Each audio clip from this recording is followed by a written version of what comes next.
I didn't do it. I know you didn't do it, Dominique. I know you didn't do it. I put life into this world. Why would I want to take it out? People have been killed for their shoes.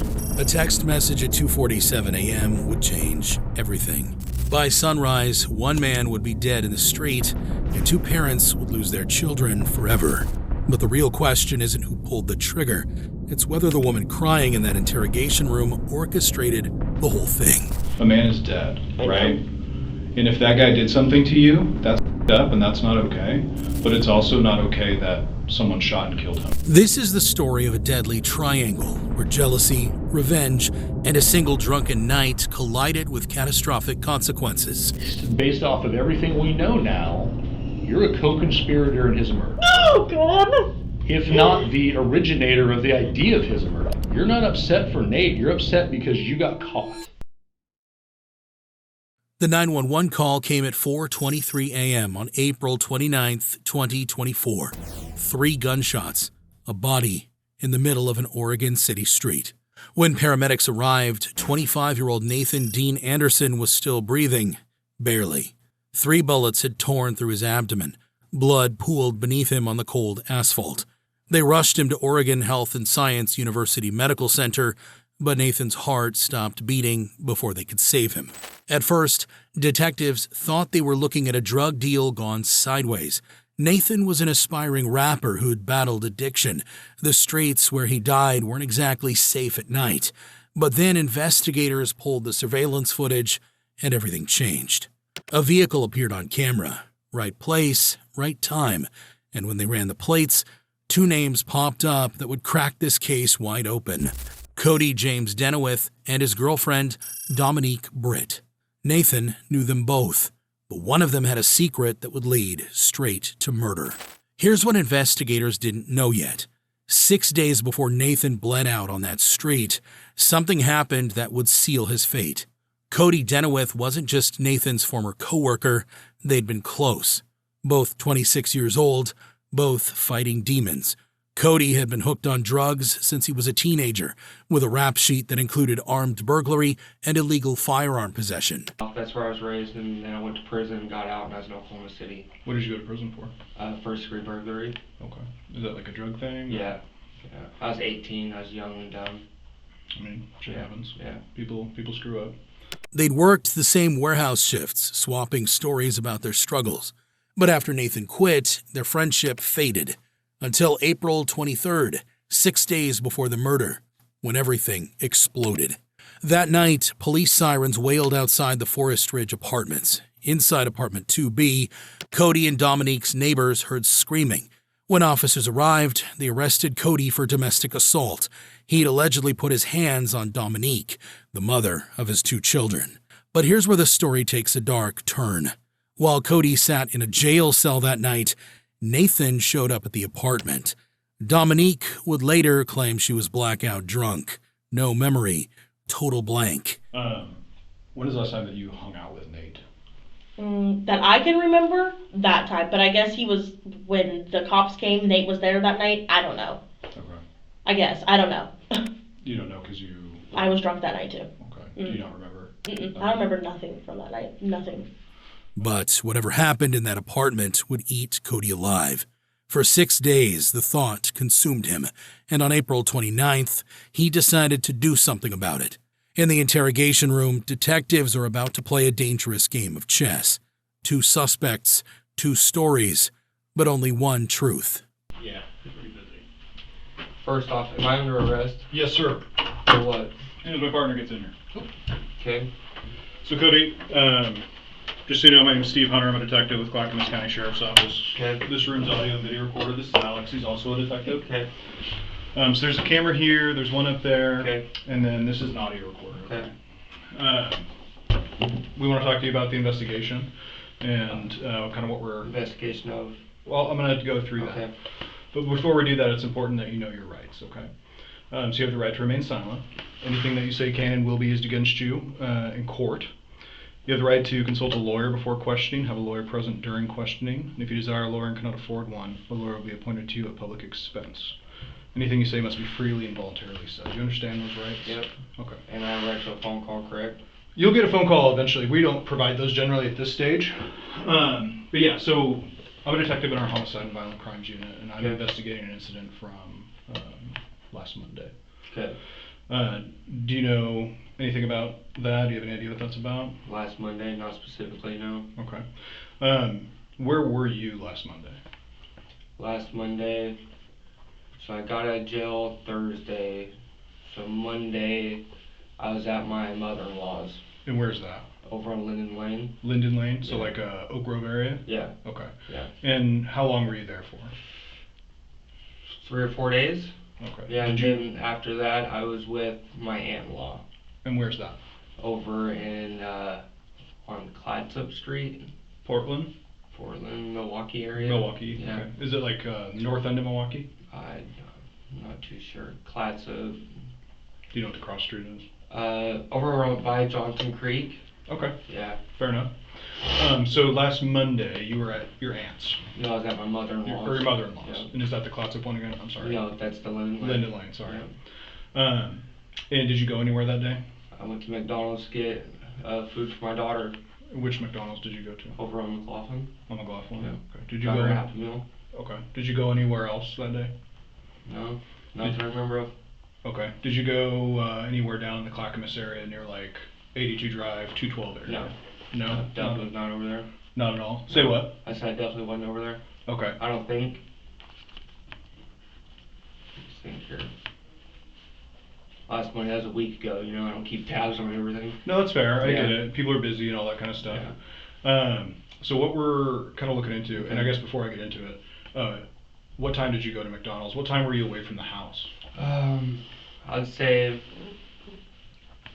in between 4 or 5 o'clock-ish, maybe, Somewhere in there. You went to Yeah. the McDonald's on McLaughlin. on McLaughlin, yeah, And how did you pay for your meal there? with a card. Your credit card? Yes, my debit card. Your debit card? Yeah. Who's in the bank? Key Bank, KeyBank? Yep. Okay. Mhm. And what vehicle were you in? that one, The Nissan? yep, And one the- that you guys smashed. And I wasn't there for that, so I don't know. Is No. it pretty banged up? Yeah, it's banged up, it was really uncalled for, I was just sitting there. Okay. You Well, know. I'm sorry that happened to you. I know that that's stressful. Yeah, I still owe like 15 grand on it. Okay. When did you buy that car? About 8 months ago or so. Okay. Did you buy it off the lot? Yeah, off a lot. Which one? Over on McLaughlin, auto wholesale. Okay. One of the many that's over Yeah, there. one of the many. There's Yeah. a bunch of car lots over there. You mentioned you have a daughter. I do. She's What- 6. What's your daughter's name? Sadie. Do you have any other children? Yeah. Maverick. He's 1. And who's their mother?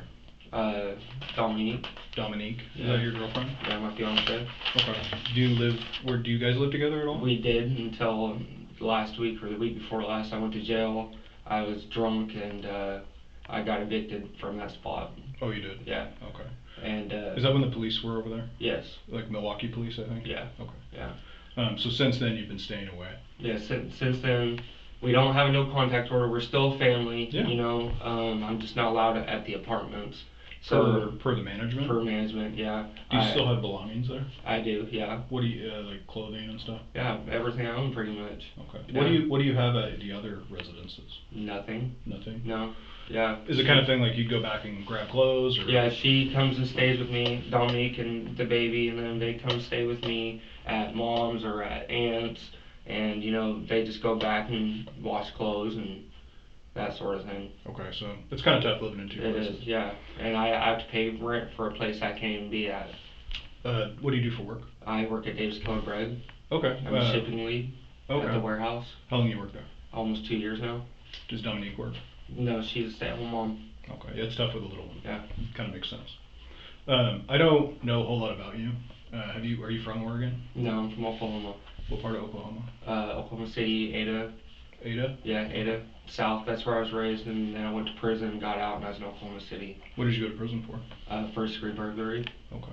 Is that like a drug thing? Yeah. Yeah. I was 18, I was young and dumb. I mean, shit Yeah. happens. Yeah. People screw up. But are you in recovery now or? Yeah, I've been in recovery. I just slipped up this here recently. Today I actually went to Second Chance. What's that? It's a outpatient treatment program, Mhm. and I just went there this morning actually and had a assessment done. And later today I was supposed to have a a counseling therapist call set up for next week because I'm on medical leave from work right now for 30 days. Okay. Yeah. What are your triggers, you think, for substance use? What does that have to do with what's going on? Well, you just said that you relapsed recently. Well, I went to jail, That's stressful. Yeah. And were you doing any drugs when you went to jail, or is it just no, alcohol? it was just alcohol. And do you struggle with drugs and alcohol, or Yes. just okay? Yeah. And Yeah, I've been clean off of drugs for quite some time, up until about last week, maybe. What did you relapse on? Meth. Meth. Yeah. Um, Actually, still have some of what I got in the car. It's just a little tiny bag too. a little bit of meth in there. Yeah, a little bit of meth in the car. Okay. Yeah. Who do you hang out with and associate with? Right now, my wife. That's it. That's it. Yeah. Okay. Once I start getting friends, I start getting high. So. It's tough. I mean, that's kind of the Yeah. biggest thing. Yeah. And So, I mean, I have addiction in my family, so yeah. I know how it is. Yeah, that's why I'm going to second chance and trying to get help again. Yeah. And the alcohol, it tore my family apart in one night. It wasn't worth it. Trying to get the help I need while I'm on medical leave. 2 days after the murder, Dominique walks into the station acting like she's there for a routine chat. She's casual, too casual. She talks about their kids, Cody's struggles, their life together. But detectives aren't buying it. They start pressing, and the cracks begin to show. But I'm Steve Hunter. I'm a detective with Clackamas County Sheriff's Office. I work in our homicide and violent crimes unit, and I'm investigating Nathan's death. Mm-hmm. We met briefly on Monday when we were doing the search warrant. Yeah. I can imagine that things have been insane. Mm-hmm. And I kind of can't imagine what that is like from your perspective. But I want to talk to you a little bit about what led up to this, your relationship with Cody, your family, that kind of stuff, because our goal is kind of to understand as much as we can about Cody and about Nathan, if you know him. Barely. Okay. I've met him like 3 times. Okay. And then just get kind of background information on your guys' life leading up to this. This is Alex Monarch. Hi. We got some tissues if you need them. Thanks. I know it's emotional. There, you can have them. I guess kind of from the top, because I wasn't there and I know they asked you these questions, but if you can give me kind of a brief rundown of how you met Cody, how long you guys have been together. We met at a recovery camp out, and we just hit it off, and he asked for my number. He was still in treatment, so we just like talked on the phone. Pretty much he came over one day, and that day I got pregnant with Maverick. Oh, wow. Yeah, it was pretty fast. Okay. He got out of treatment, moved into an Oxford house, and then 7 months of me being pregnant, he moved in with me and my mom, and then after we had Maverick, we moved into the place that we're at now. Well, we were at 19, and then we moved to 2. Okay. So almost 2 years we've been together. Alrighty. Mm. And then your mom is Christina. Mm. Chrissy, Mm. right? Okay. Which recovery camp did you guys meet at? It's in Pelton Dam. It's just like I don't remember the camp out name. It's for AA. That's fine. Yeah, it was just. Is it like when you say camp, is it like a inpatient type thing? No, it's like you're at a campsite. Oh, so it's like Like a camp, a healthy lake. habits Yeah. and getting outside Yeah. and that kind of stuff. Okay. Where's Cody from? Oklahoma. And how long has he lived in Oregon? A little over 2 years. So He moved here, maybe 3 years. He moved here to live with his mom because she wanted her only son because his twin brother died. Oh. He moved here, then she was still using drugs, so he started using drugs. He lived at Seaside for a while, Mhm. then he got arrested for a gun charge, and then he did like 45 days, and then he went to the treatment place. Oh, For okay. that was a part of his deal, or whatever you want to call it. Like part of he had to do that for his court Mhm. case. Do you know why he moved to Oregon? His mom. His mom. Mhm. Okay. In your relationship with Cody, what is Cody like? What's he about? He's usually a very happy, like, chill person, a great dad, like, loves our kids. Like, Sadie, that's his kid, Yeah. in his eyes. But he has his moments where he just is, like, his mental, and he's struggled with that his whole life, but he just has never gone on medicine because he doesn't want to be a zombie, he says. Do you think it's like depression, or is it I think more it's psychosis type? yeah. Like, do you think he hears voices, or something in his head okay. that's, I don't know. Why do you think that?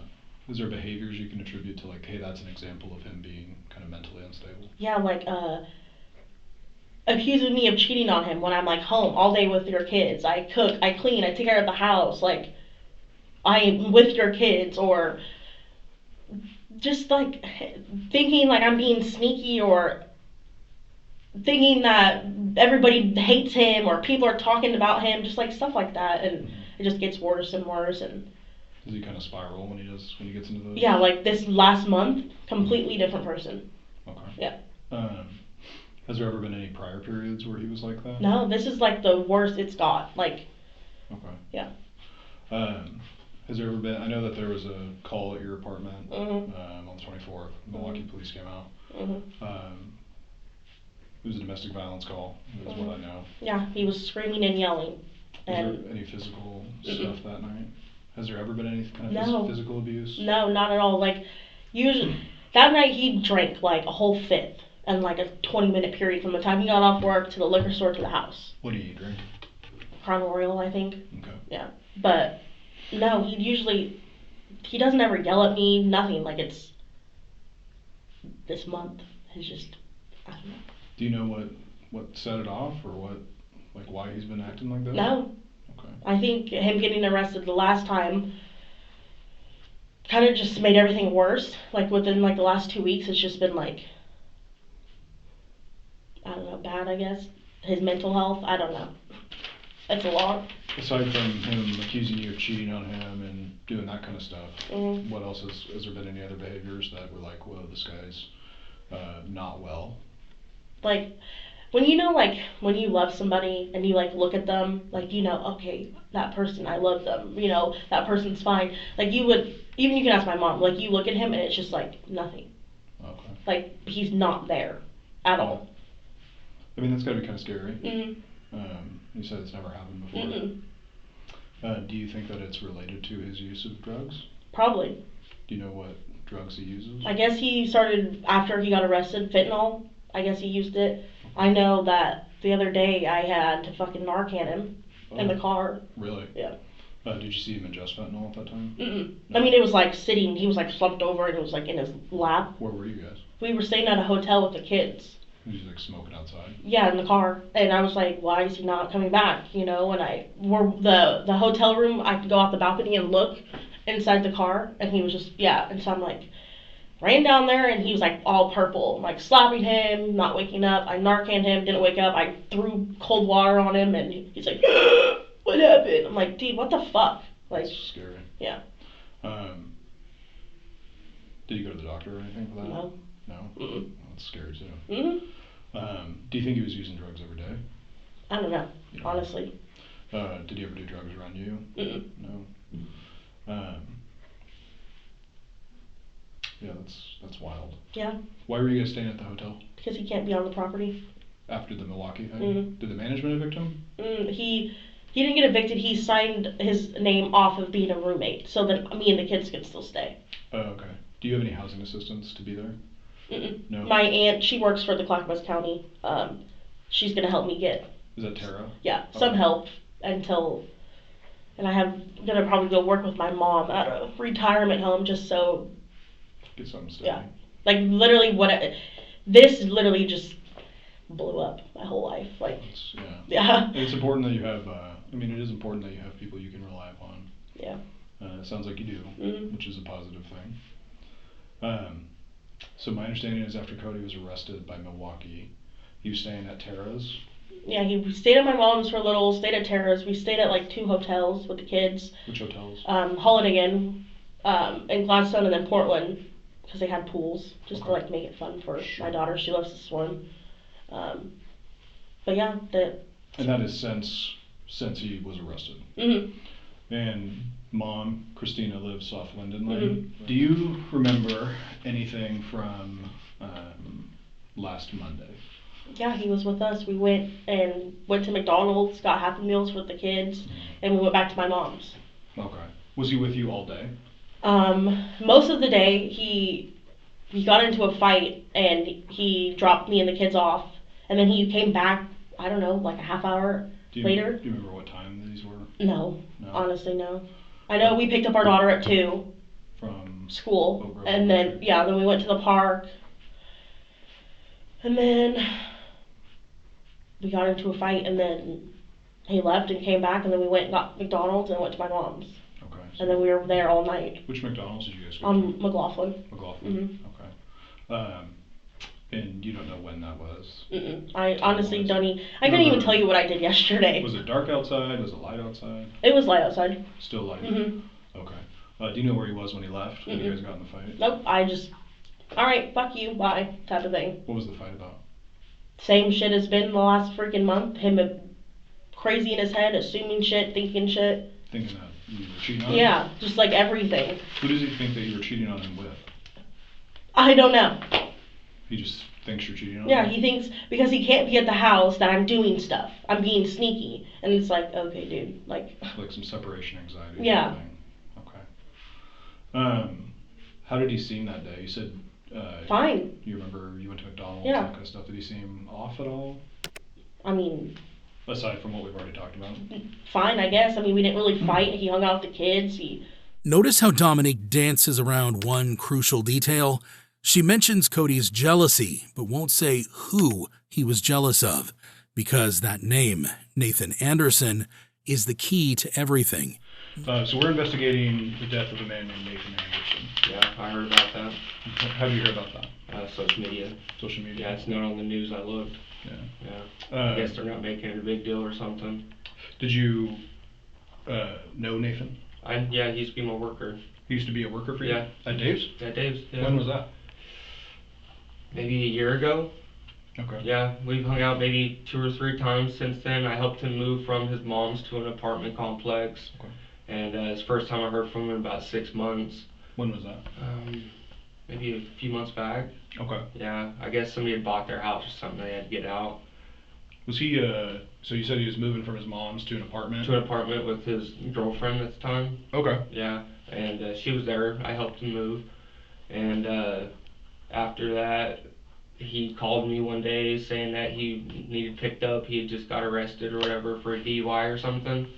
Oh, so like recently? Yeah, recently. Okay. Yeah, and he looked pretty bad off, you know, and I took him to the impound lot and helped him get all of his belongings and took him up to his grandma's in Oregon City. Oh, wow. And dropped him and all of his belongings off. And so pretty recently, you said he looked kind of like he's been struggling? Yeah. Did he look like he was using drugs again?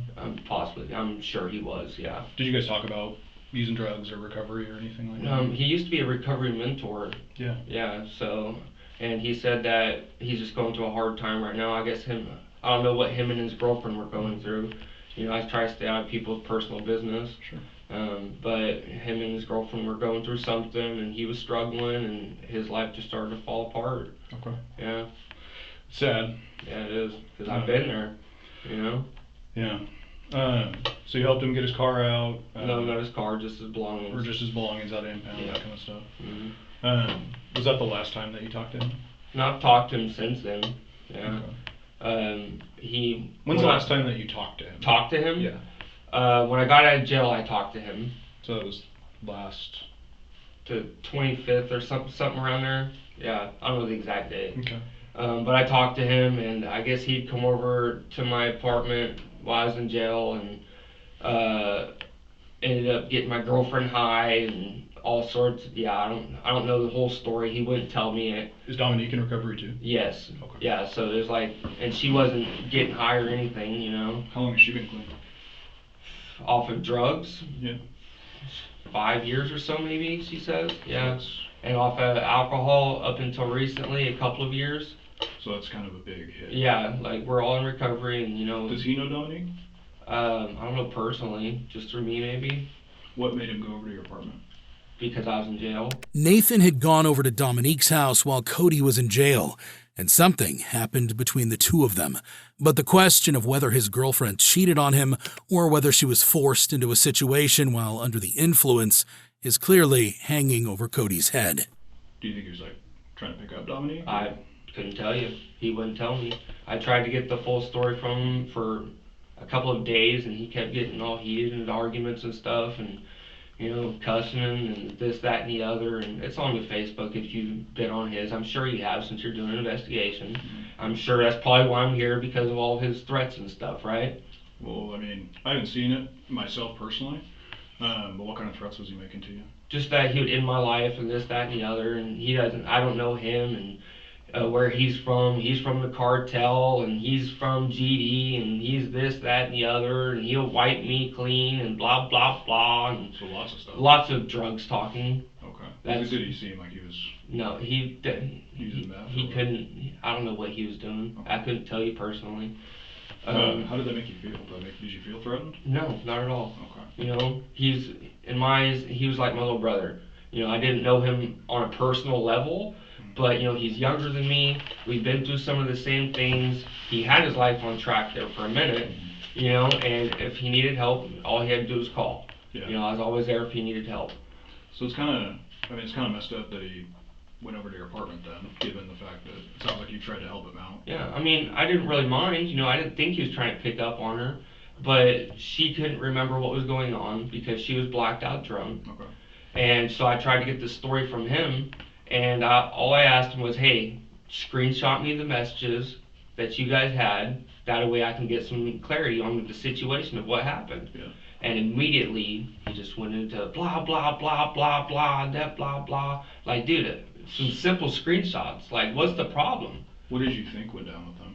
That she got taken advantage of. Okay. And I mentioned that to him and on Facebook as well. You'll see that if you take a look. Did he deny it? He didn't deny it, but he didn't confirm it, and just pretty much I felt like he was trying to protect something, and then it came down to like, just holler at me when you're cooled off, man. Yeah.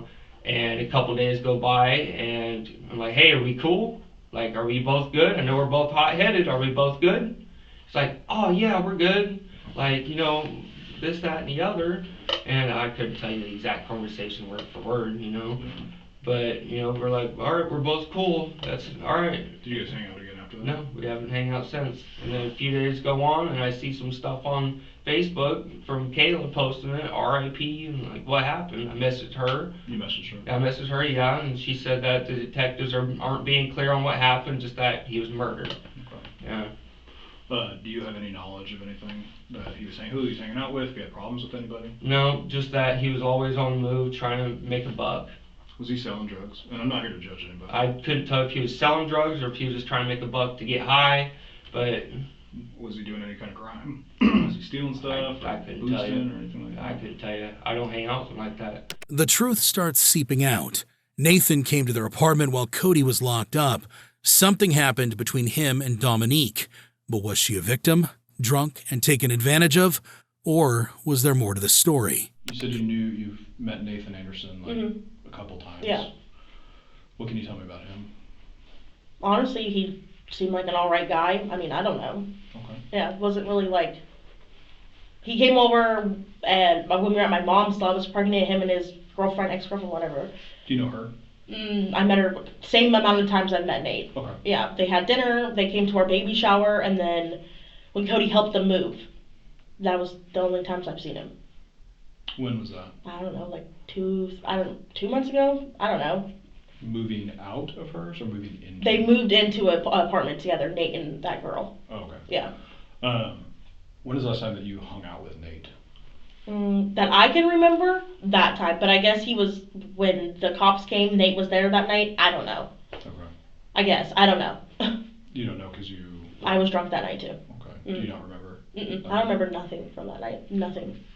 Was Cody ever jealous of Nate? No. No. No? No. I mean, I don't think so. I don't know, honestly. He ever expressed to you that he was jealous of Nate? Mm-mm. Did he ever accuse you of any kind of sexual relationship with Nate? No. Or anything like that?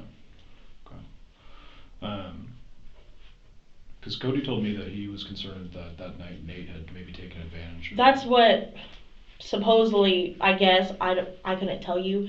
There was things that Nate said that could have been, like, he told Cody that he turned his wife into his thought that night.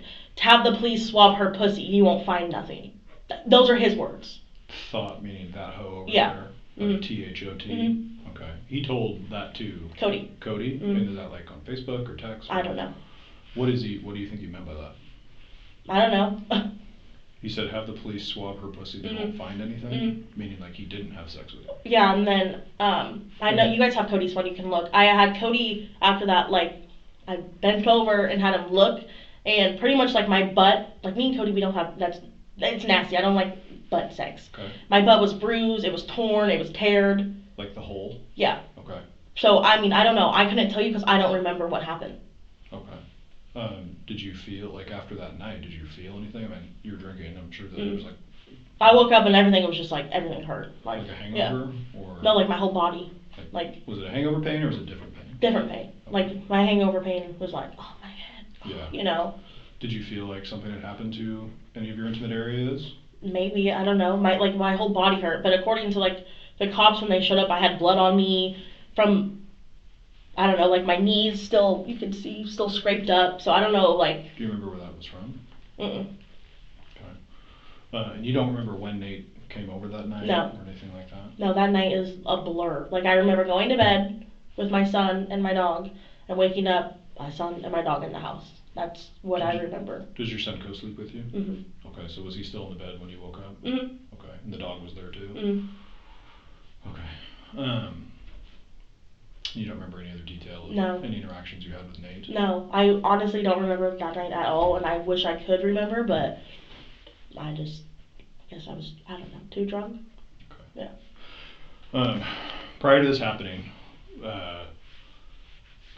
did Cody ever express any sort of ill will against Nathan Anderson? No, I think it just, whatever happened to me, if it happened, if it didn't, you know, the way that Nate was wording it, it seemed like something happened to me, and I think Cody just, I don't know. I honestly couldn't tell you. He didn't tell me that he was going to do anything. If he did anything, I don't know. I'm like, my whole mind is like trying to like figure things out and like put pieces together. Mm-hmm. But it's not the Cody I know. Yeah. And it can be hard too, because, you know, the only thing that I know from doing this job is that people will surprise you. You know what I mean? Did you have any indication that Cody wanted to do anything bad to Nate, or that he was going to do anything crazy or anything? I know he was talking about wanting to beat him up. What did he say about that? That, because Nate was telling him like, oh, we can meet up and we can fight, blah, blah. And I told Cody, like, dude, it's not worth it, because if for some reason you guys get caught and you hurt him or whatever the case is by beating him up, like, dude, like, what am I going to do? It kind of leaves you in a lurch. Yeah. But then he let it go. What do you mean? Like, he just stopped saying that he wanted to go fight him, and it was just over with. Okay. I thought. Okay. So from last Sunday, let's say, so like a week ago. Actually, Yeah. let's just go a week ago. In the last week, have you seen or hung out with Nathan? In the last week, Yeah, since last Monday. not that I recall, no. Okay. Have you communicated with him on the phone in that period of time? Since the last week, Yeah. since he's been dead. You're No, asking me? before he died. Before, I told you I contacted him when I got out of jail. Okay. And that was the week before last. The week before last. Right. Okay. Okay.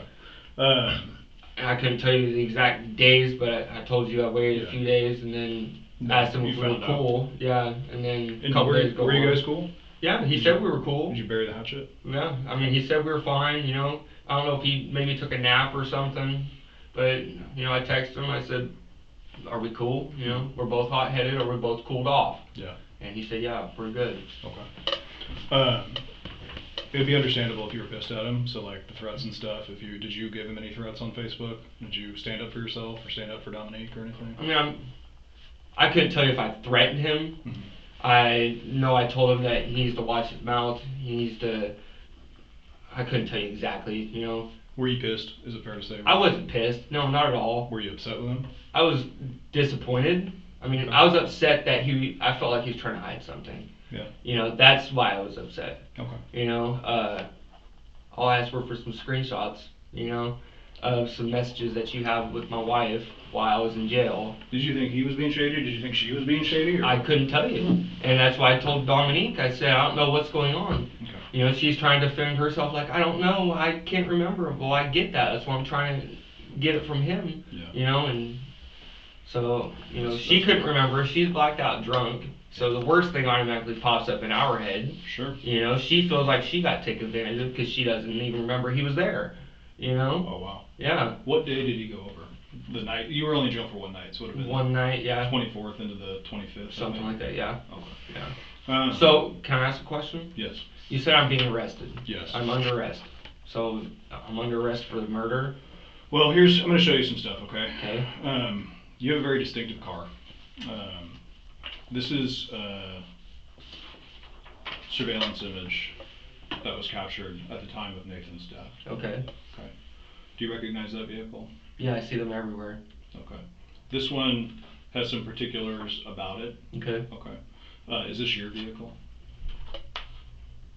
It doesn't look like my car precisely.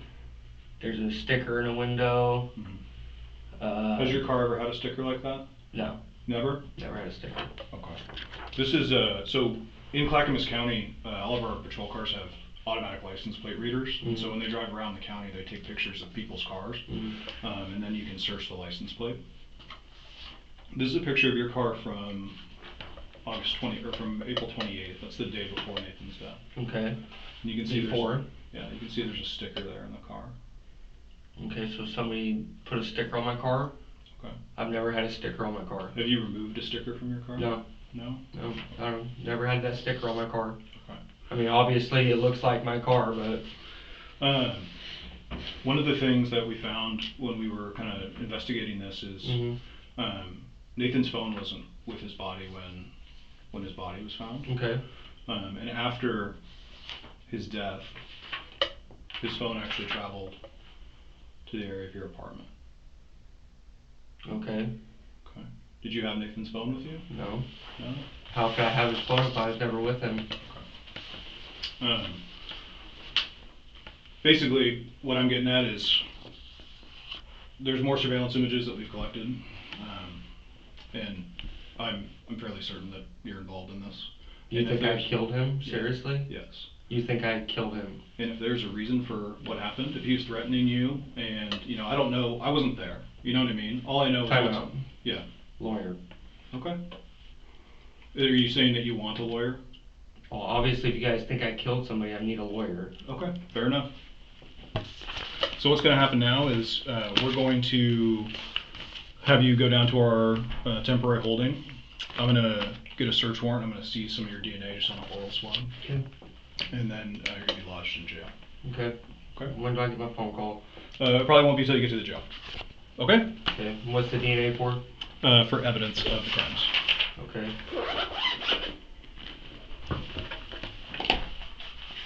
You guys really think I killed him, huh? I'm not allowed to, once you say lawyer, I can't talk to you more about it unless you decide you want to continue talking to us. So just think about it, and if you want to continue talking to us, you can. But I can't talk about it unless you make that decision.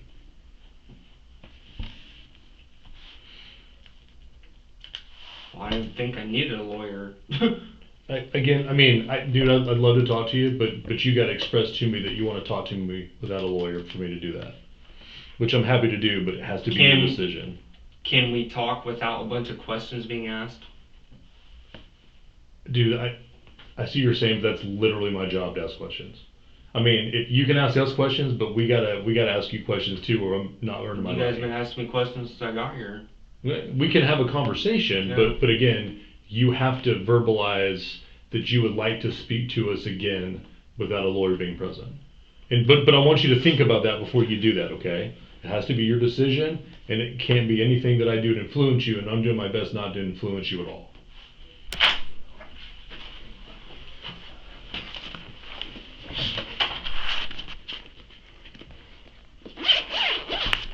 You know what? I'd like to continue. Okay. Do you mind if I ask you? And I will get a lawyer later. Okay.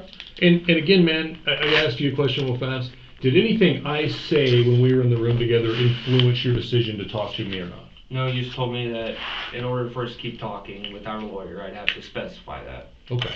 So is it cool if we grab the DNA thing first and then Yeah, keep do the talking? DNA. Okay. Why is it that you guys think I killed him. Well, based on our investigation. Do you think I killed him, or do you think I'm involved in killing him? I think that you're responsible. That I'm responsible for killing him. Yes. Like I first-handed killed him. Yes. Okay.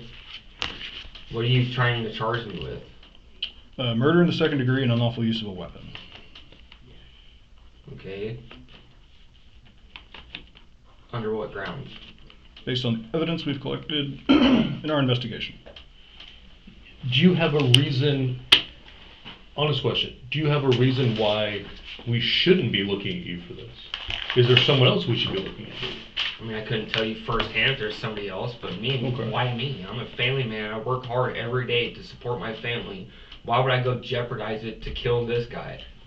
And that's a good question. I mean, is there something you had against him? No. Well, you talked about, I'll put it this way. Okay. Just talking about myself, okay? Yeah. If a buddy of mine went over to my house where my wife was when I was out of town, no matter where I was, jail or not, You're not gonna go kill the guy.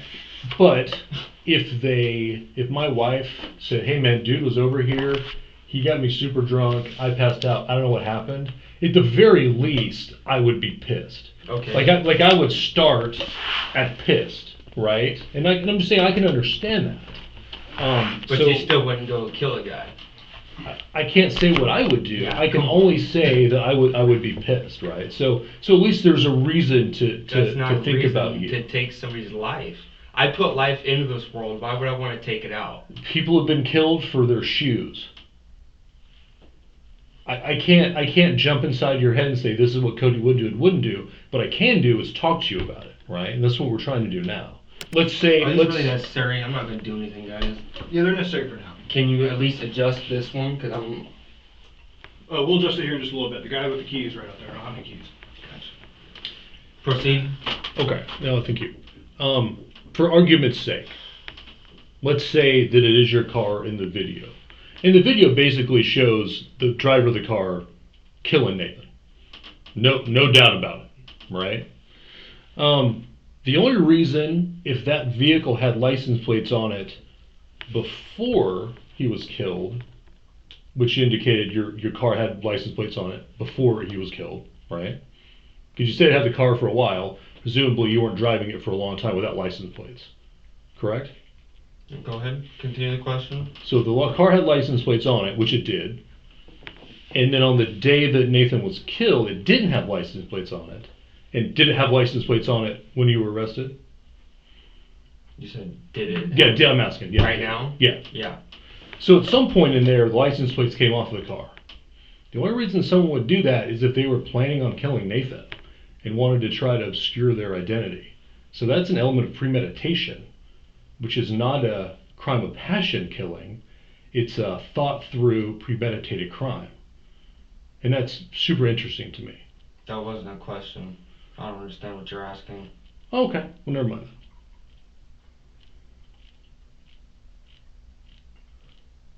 Is there any reason why, obviously there's going to be follow-up investigation related to this thing. Is there any reason why we're going to get information from your digital device that you were in the area of Nathan's death when he was killed? Is there any reason why you would? Yeah. Is there anything that can explain why you would be in the area? Don't think so. You don't think so? Okay, so what does it mean to you if you are in the area? If your device, if your cell phone's in the area? What does that mean?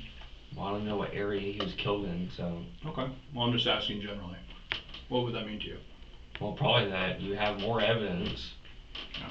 Now, obviously, you guys think I did it, so one little more piece of evidence to tie the piece together will fucking just confirm it, right? We're not here to judge anybody. People have this misconception that the police are judging people or whatever. Our job is to collect facts. Okay. Okay.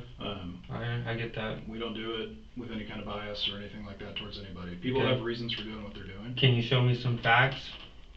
Can I see some facts? Yeah, I mean, I'm not willing to discuss all the details of the investigation with you, but there's a reason why Okay. you're in handcuffs. Can you discuss the details involving me?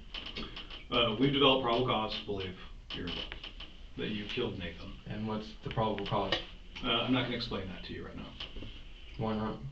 Because It's just not the right time to do that. There's going to be a time down the road where you're going to get all the information, but it's just not right now. Because one of the things is, when we're doing interviews and we're talking to people, is we want an honest dialogue. You know what I mean? I don't believe that you didn't hang out with Nathan. I believe you were with Nathan. I believe that your cell phone records will show you, will corroborate that information. Other data that we uncover will corroborate that information. And really the only question that I have is, why did this happen? Because I don't know. I wasn't there. And so when I say things like, we're not there, that's legit. We weren't there. We have no information based on what happened in that car between you guys. And the only person that can fill that in is you. The only person who can provide their side of the story is you.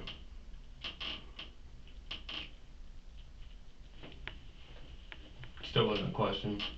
Do you own a gun? I'm a felon. I can't have a gun. I just meet you today. I don't know. No, Okay. I do not own a gun. Have you ever, or have you fired a gun within, I don't know, say the last week? No. Okay. Would there be any reason to have guns at your residence? No. Or in your vehicle? No. Okay. Does Dominique own any guns? Couldn't tell you. Okay. She knew I was a felon when we got together. Okay. And I was on probation at the time, so Okay. she does. They're probably not in the house.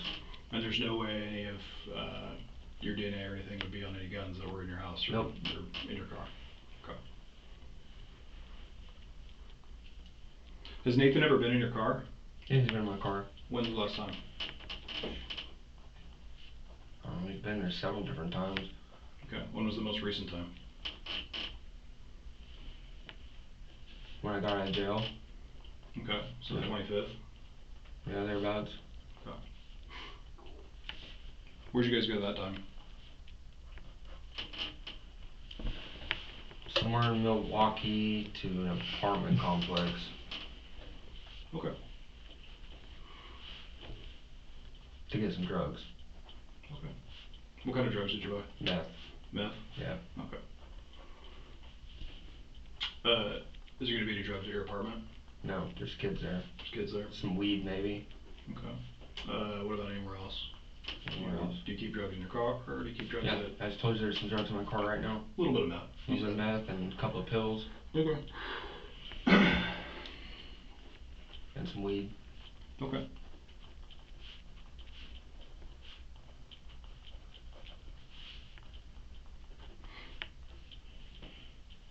Is there anything about this whole ordeal, specifically Nathan's death, that you want us to know?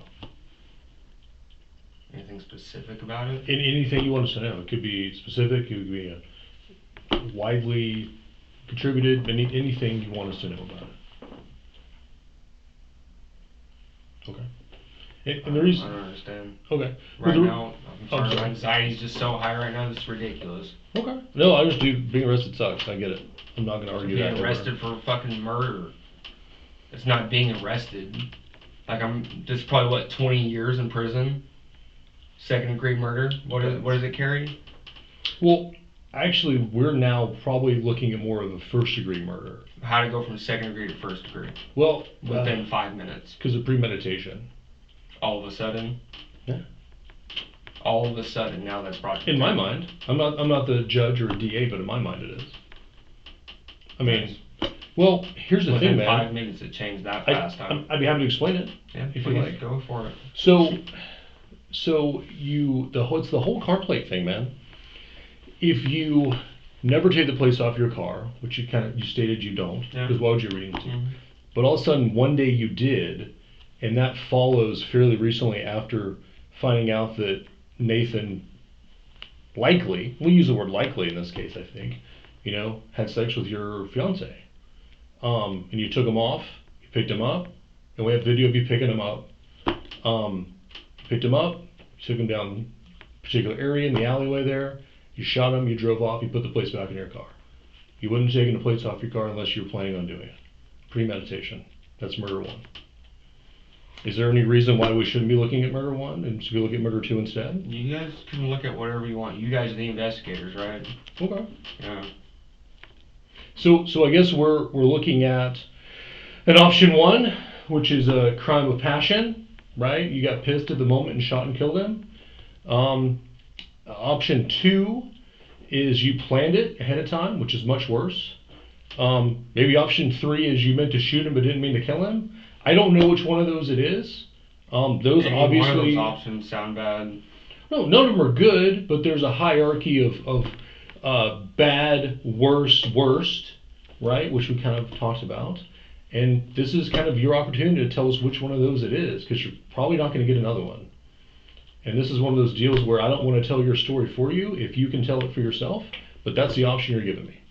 So it's up to you to tell us what happened or not tell us what happened. I think it's time to get a lawyer now. Okay. Because all 3 of those options are bad. I agree. Yeah.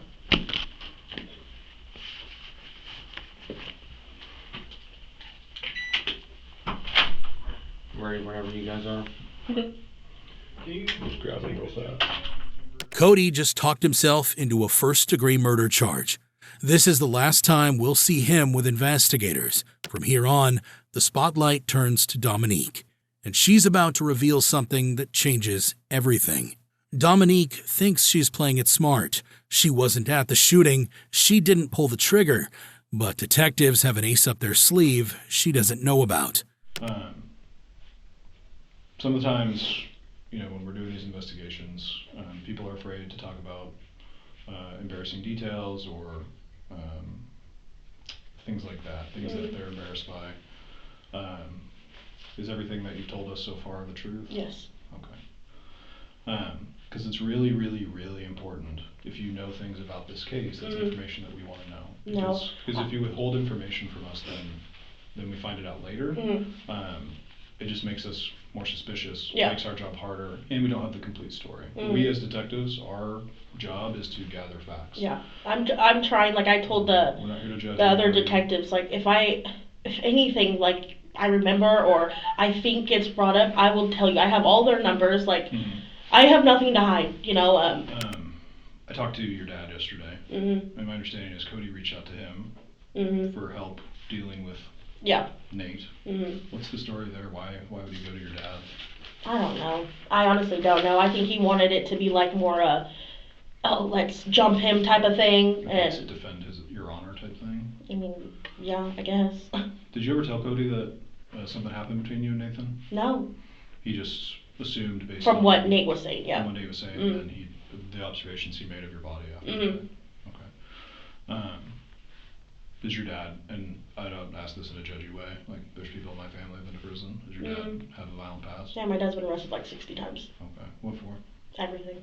Does he ever He hasn't killed anybody or anything. Assault? Gun charges, assaults, drug charges, probation violation, escape charges, like he went to like a halfway thing and he didn't complete it. Does Cody know all that? I mean, my dad doesn't hide his past. No, I get it.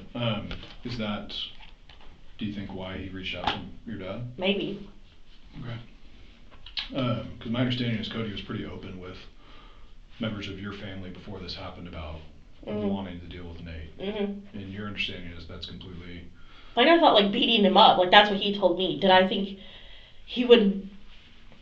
Did I think he might? I'm not going to say because I don't know. I don't want to like... Yeah. No, I didn't think he would or did be capable of doing something like this. Of killing him? Yeah, not at all. Because I'm saying, like, Cody, I know, like, he works, he comes home, he plays with the kids, like, we go to the park, we take walks, like, we go to the arcade, like, normal family stuff, what we do. She swears she never thought Cody could kill Nathan, never saw it coming, except there's one problem. Detectives already have her phone records, every text, every call. And those messages tell a completely different story. One of the things that we did during this investigation is obviously we reviewed the contents of your phone when we dumped your phone. And we found messages between you and Cody from the day of Nathan's murder. Okay. And they kind of raise more questions than they provide answers. Okay. And so when I say it's important for you to be super honest, it is very important for you to be really honest because some of these messages don't make it look really good. And I don't know the full story, okay, and I don't know the dynamics of your relationship outside of he is very obviously upset at you for a long time before this goes down. Yeah. Okay. So I'm gonna ask you some questions about these messages, and I want you to be super honest with me, okay? That's all I'm asking for. Okay. He messaged you a couple hours before Nathan was killed that he needed you to bring him his toy, the one from upstairs. Yeah, and I told him sure, and then I called him and I said, no, I'm not bringing nothing to you. What is he referring to? The gun, probably. The gun. And I told him The SIG gun? Yeah, I told him I'm not bringing nothing to you. If you want it, you can come get it. Because he's not supposed to be on the property. Yeah. He came in the house, he grabbed a backpack. Which backpack? The blue one that was at my aunt's house, put clothes in it. He left. He came back, and that's when it was missing. Okay. And that was last Monday? Okay. Or Sunday. Yeah, Monday or Sunday, yeah. Okay.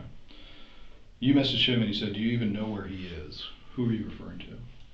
Nate, because he was going to meet my dad, right? At my dad's work, and then he's like, oh, I'm just gonna drive around, and I'm like, do you even know where he's at? Like, because when he came to get the stuff, his bag and obviously the weapon, I didn't go upstairs and look for it. I should have done more, and I know that now. Does he refer to his gun, that gun, as his toy? That's the first time he's ever said that, because it's not, those are my weapons, and I just told him, I was like, do you even know where he's at? Like, you're just driving around like a fucking maniac, like I said, I thought he was going to beat him up.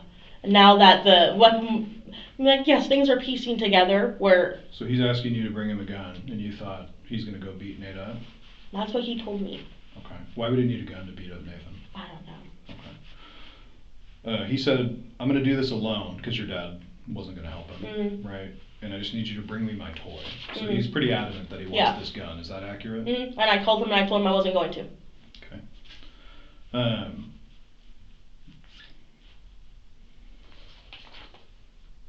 So after he asked for that, did he come to your apartment? And that's when he went inside and did grabbed the backpack, some clothes, upstairs. He went upstairs. Did you see what he took from upstairs? No.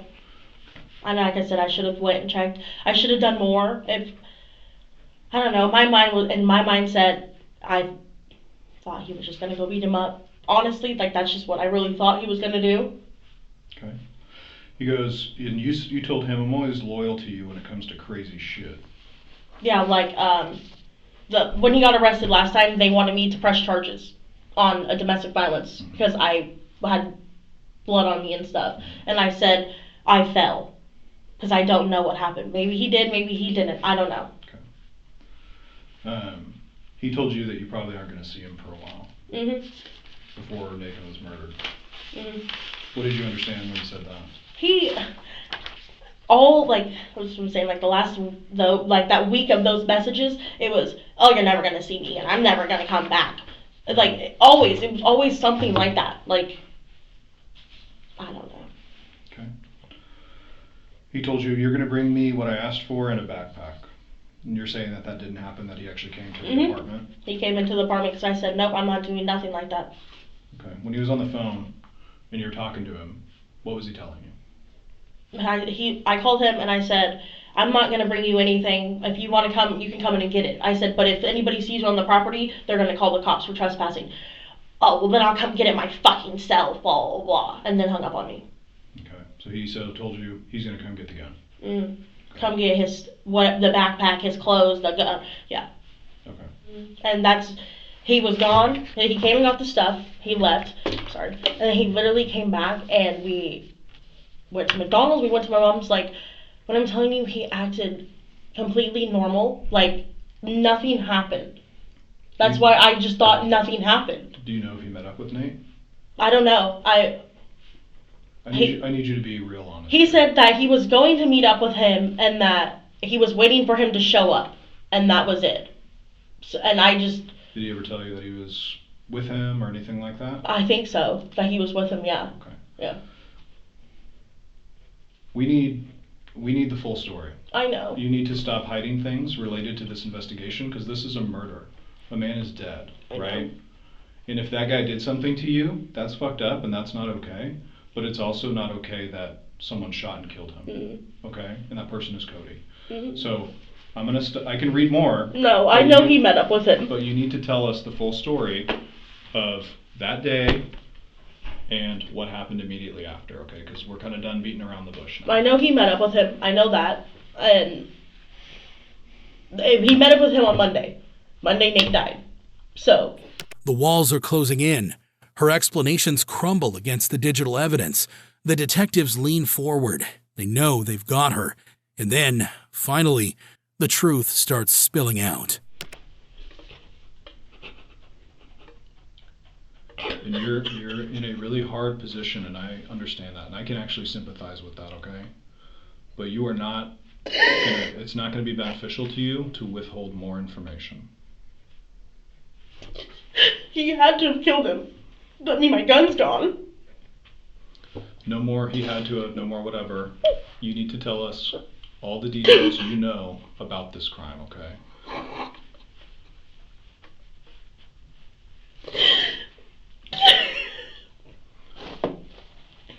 Because what these messages look like is that he asked you for a gun, you were arguing about Nate, you gave him a gun, and then you texted him to ask status updates about what happened. Are you there yet? Yeah, he's in my car.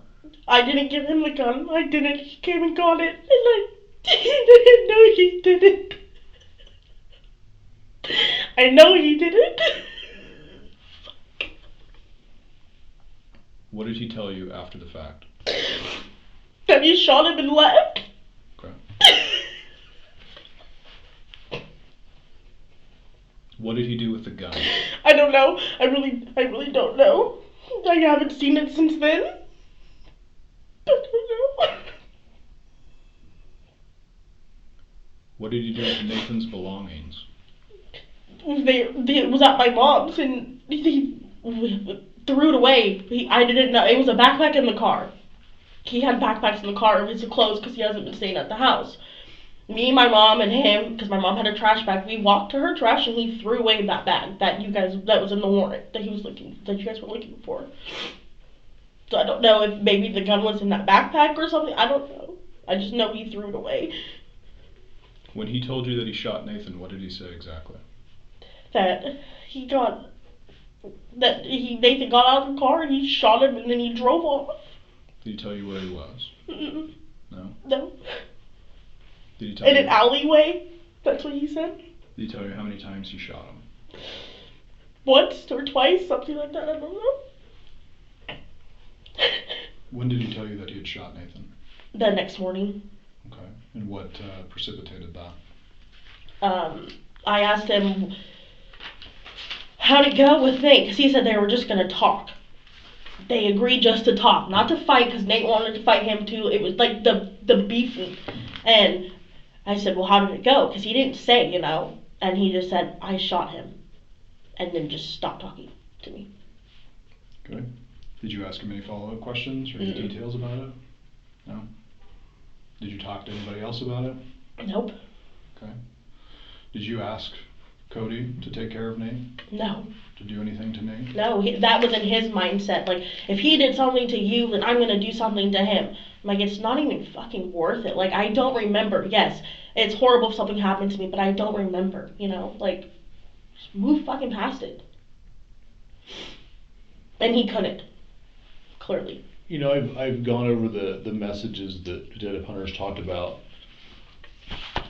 And I'll be honest with you, I've heard what you said to us, and to a degree it makes sense, but I think you knew a good bit more about his plan. I don't think it was, I'm going to beat this guy up.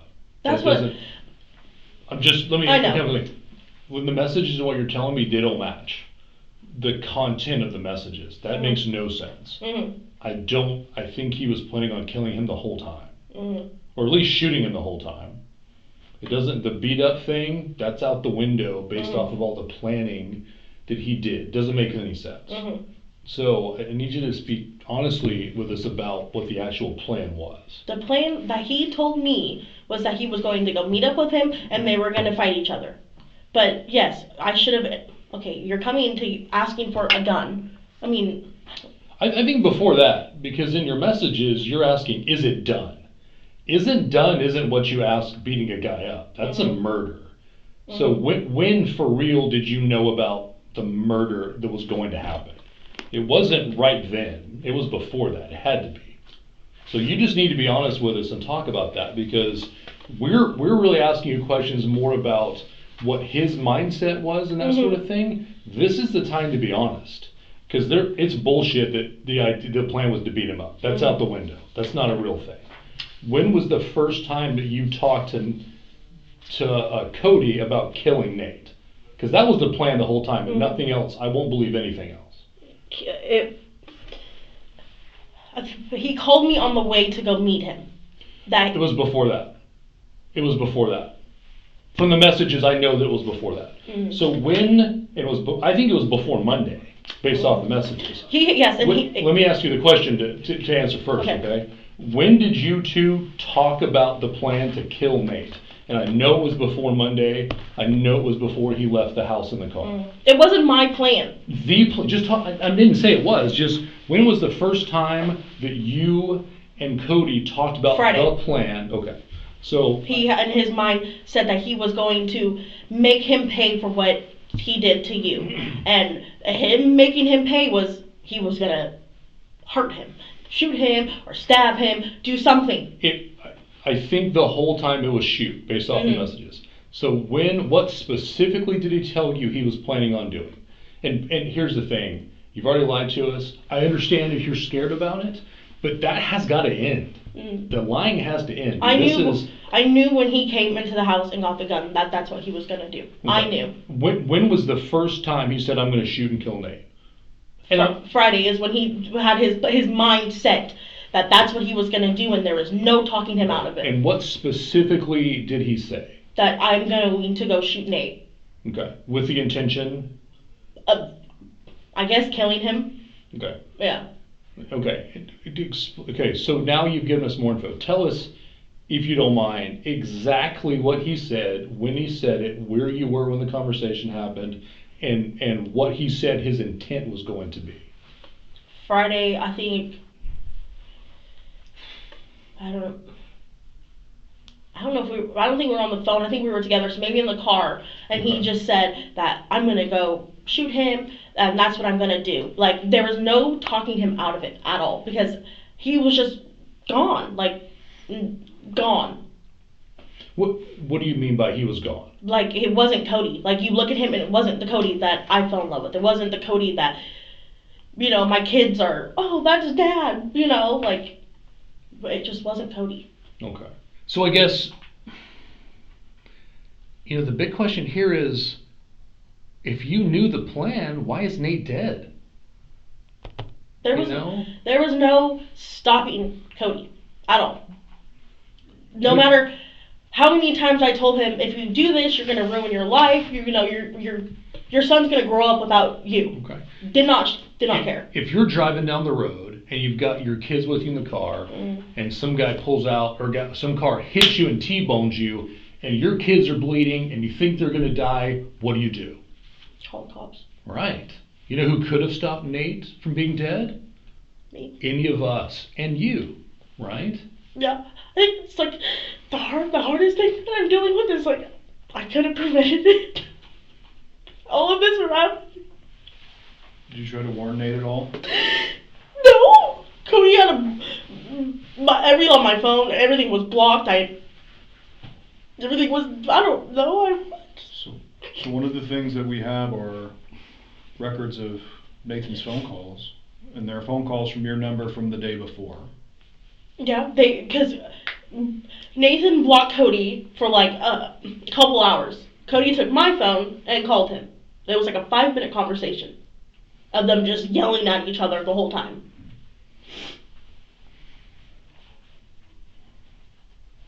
Did you message or otherwise communicate with Nathan in any way about what Cody was going to do to him? Mm-mm. Did you message him at all on Monday? Mm-mm. Or Sunday? Mm-mm. No? I didn't, no. After Friday, did you message or talk to him at all? No, but I know on my phone there was like things between me, but what I'm telling you, like the last week, Cody has had my phone going through it, like looking at shit like years ago, like deep diving in my phone. And you could ask my mom, he sat there at my mom's phone for hours going through my phone. Layer by layer, the lies peel away. But Dominique still doesn't grasp what she's admitting. She thinks honesty will save her. She's wrong. Because he tells you, bring me the toy, pack me a bag, right? I'm going to come get it. And you're texting him saying, okay, baby, be safe. Come home to your wife and kids. You know what I mean? Well, and you've already told us that you knew he was planning on killing him on Friday. And the messages support that. So I guess the next thing I want to talk about is the bringing him the gun thing. Did he really come and get the gun? Yes. And let me explain something to you that I don't want you to say something you can't take back later. And this is why I'm going to tell you this. Because one, that he went and got himself, opposed to you bringing it to him, doesn't make any sense. Based off the messages, it makes no sense. But beyond that, we've applied for court orders to get his phone records. Okay? Do you know anything about cell towers and how that stuff works? Okay, it's actually kind of confusing. So when we get the records back, we'll be able to tell, because the more cell towers they are, the better information you get, right? And there are a ton in any metro area, especially where you guys live. So when Detective Hunter looks at those records, he'll be able to tell that Nate drove up or didn't drive up, and whether or not he went in the house or not. So if it shows that he drove up and then drove away, it means you brought him the gun. So if that's what happened, this is the time to talk about it. So talk to us about you bringing him the gun.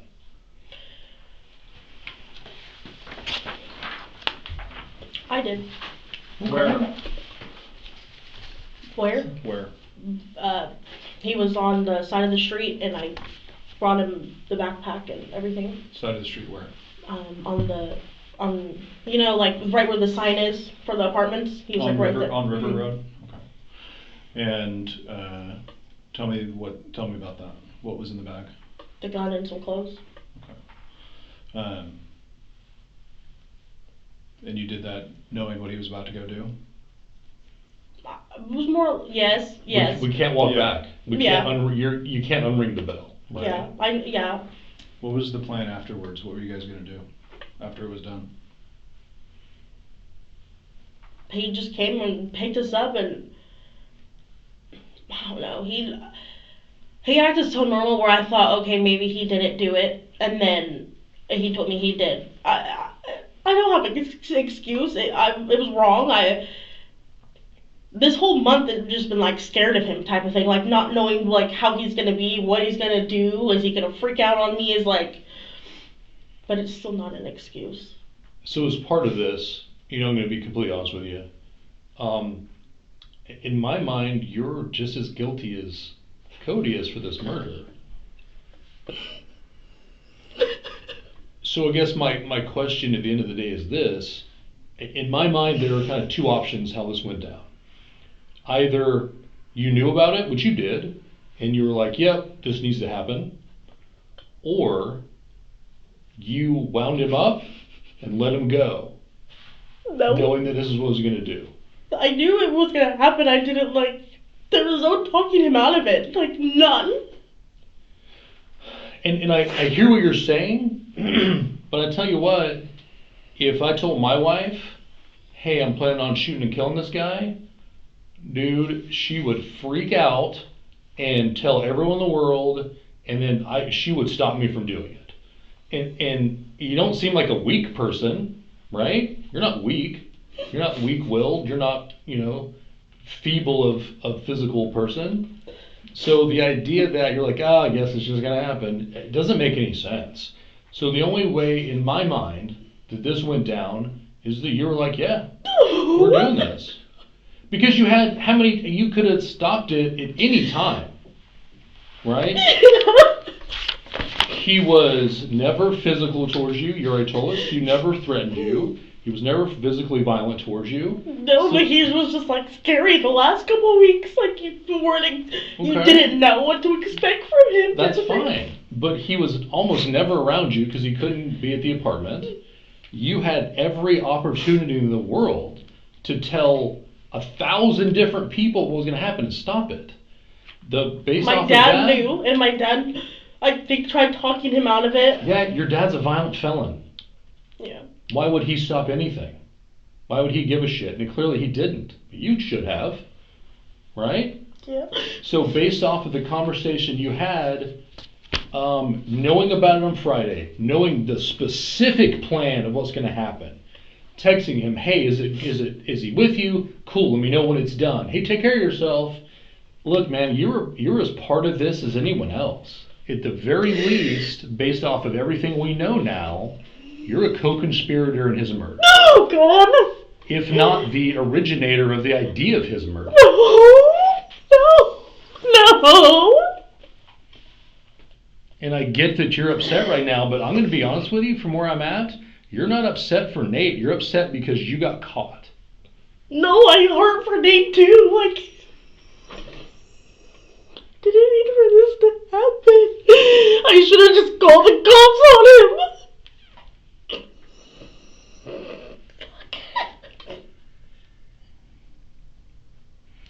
You could have made that call on Friday. You could have made the call on Saturday. I know, You every could have day. made the call on most of Monday. All Sunday, most of Monday. Okay? So this idea that you just sort of went with the flow, I'm sorry, but it just doesn't track with the information we have. I hate that something horrible happened to you potentially, and that is probably one of the greatest motives for murder I've ever heard of. But this is the time to say, this is what happened. This is the time to take your own accountability of what happened. And telling us that you were not involved in it's out the window. It is out the window. We need to know specifically whose idea this was. Cody's. It was all Cody's idea. Okay? At what point did you have the conversation and that you were like, yep, this needs to happen? Because I know that conversation happened. Because none of this makes any sense unless that conversation happened. He was not going to let it go, and I just told him, okay, if it needs to happen, then it needs to happen. But you're going to get caught. That's what I told him. There's no way of getting away with. So that terminology, if it's going to happen, if it needs to happen, it's going to happen, that's your acceptance of it. That's your verbal acceptance of, yes, Nate needs to die. Is there any other way to look at that? How responsible do you think you are that Nate was murdered?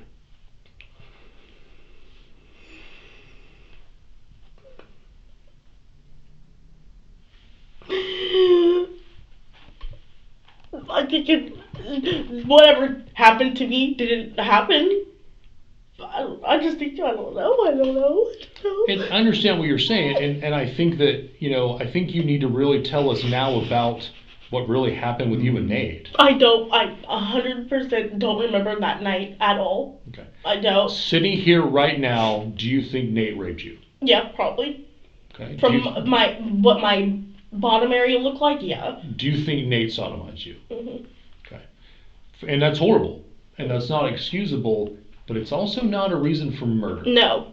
So from the time that incident happened until the time that Cody murdered Nate, Mm-hmm. how many opportunities did you have to contact police and talk about that? Every day. And you guys talked about that, didn't you? About what? Making a report. Mm-hmm. Tell me about that. I told him, well, I should just go to the cops and make a report. No, I'm going to handle it myself. I was like, no, I can, it happened to me, No, I'm going to handle it myself. I'm going to handle it myself. There's no proof that anything happened to you.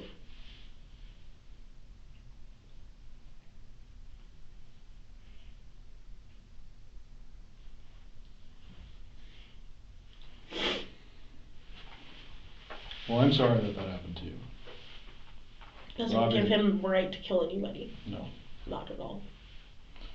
It doesn't mean that this person should be dead. No, not at all. And I agree. I do. I feel horrible. I'm going to step out. You have water. I'll be back in a few minutes, okay? You good? Yeah, I can. Am I under arrest? Not right now, but you're not free to go.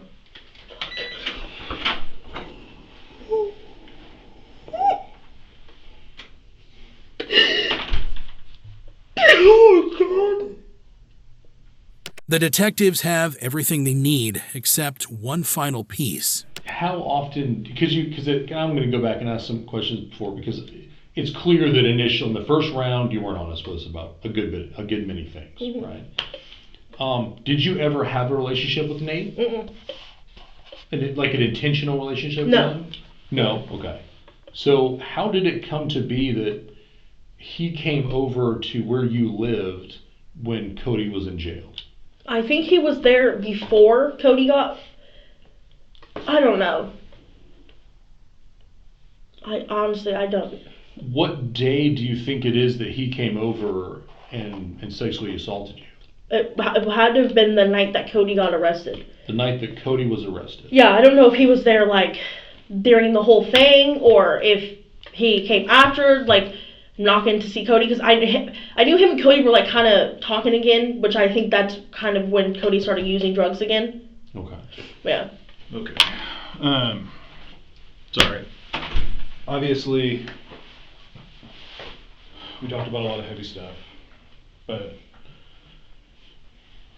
if you help someone commit a crime, right, you're also guilty of that crime. You have culpability in that crime. We're going to be writing a search warrant for it. Are you willing to provide consent for us to seize your phone? Thank you. Can I call my mom? We'll let you use it at some point. Can I put this in airplane mode for right now? But she's in the parking lot with my son. I know. We're going to go talk to her about what's happening. Can I put this in airplane mode? Thank you. Will you do a consent form for her? Yeah, do you have one Yeah. with you? And I'm going to go try and find someone that can take you to the bathroom, okay? Okay. Am I gonna get arrested? I'm going to be completely honest with you. Yes. And the reason being all the things that we've already talked about, right? At the end of the day, you knew what the plan was. You did nothing to stop it, and you gave him the gun that ultimately was used to shoot and kill Nathan. So I'm gonna be charged with murder? So you have what? You were an accessory to that, yeah. I mean, that if you're an accessory to a crime, then the charges are the same as the person who carried out the crime.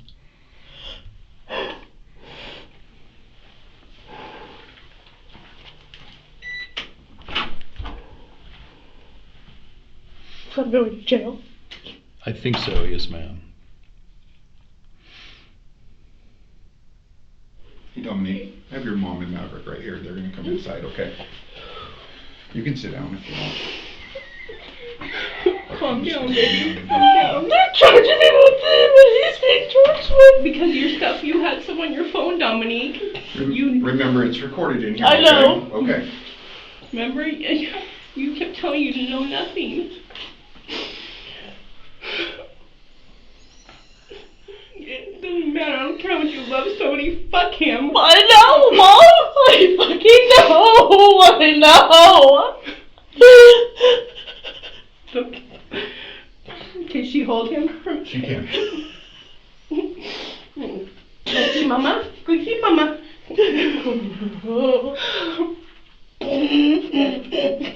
Take a deep breath.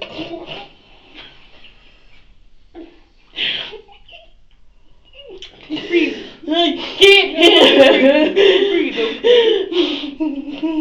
Try not to be too. I didn't do it. I know you didn't do it, Dominique. I know you didn't do it. I'm going to jail. I know, babe. I know. The phone GPS sealed their fate. Cody's cell pinged at the murder scene at the exact time Nathan was shot. Combined with surveillance footage and those damning text messages between the couple, prosecutors had an airtight case. In December 2024, a jury found Dominique Britt guilty of first-degree manslaughter and unlawful weapon use. The judge sentenced her to 13 years and 6 months behind bars. 4 months later, Cody Denowith pleaded guilty to first-degree manslaughter and assault with a firearm. His sentence, 27 years, with possible reduction after 10. Prosecutor Brian Sansoni revealed Cody had become fixated on revenge, obsessed with punishing Nathan for what happened with Dominique. But here's the twist.